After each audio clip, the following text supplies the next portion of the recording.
ఏంది అన్యాయం పాడుగాను లోన్ పైసలు 4 కిస్తీలు కట్టలేదని ఇంటిల్లాదులను బయటకు గెంటేశాగో ఇంటిని సీజ్ చేసిపోయిరు ప్రైవేటు బ్యాంకులు.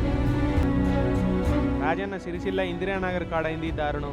గోపాల్ అనే అన్న ఐకేఎఫ్ అనే ప్రైవేట్ ఫైనాన్స్ కంపెనీలో 8 లక్షల లోన్ తీసుకున్నారట. అయితే ఈ నడుమ షుగర్ బీమార్ వచ్చి కాలు కొట్టేసిరు. ఇక అప్పటి నుంచి జర పైసలకు బాగా తిప్పలవుతుందట. సంపాదించే మనిషి మంచాన పడితే ఇంటి పరిస్థితి ఎట్లుంటుంది? పాపం కోసలు ఎల్లబోసుకుంటేనే లోన్ కిస్తీ కడుతున్నారట. అయితే ఈ నడుమ జర బాగా ఇబ్బంది అయి 4 కిస్తీలు కట్టలేదట. ఇక ఫైనాన్స్ బ్యాంక్ వాళ్ళు ఇంటికి వచ్చి అమ్మ వీడియో తీసుకోవాలి మీరు జర అందరు బయట ఉండురు అని ఇంటిల్లాదులను కట్టుబట్టలతోటి బయటకు పంపించి ఇంటికి తాళం పెట్టి సీజ్ చేసి నోటీస్ అంటించి వెళ్ళిపోయారట.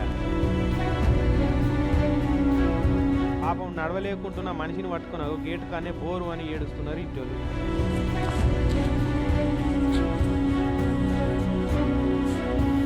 ఇప్పుడు బాగా ఇబ్బంది ఉంది, జర టైం ఇరి పైసలన్నీ కట్టేస్తామని ఎంత బతిలాడినా అనిపించుకోలేదట. 4 ఈఎంఐలే కదా సార్ ఆగింది, జర ఓపిక పట్టకుంటే ఎట్లా అని ఎంత మొత్తుకున్న వాళ్ళకి అరగలేదట.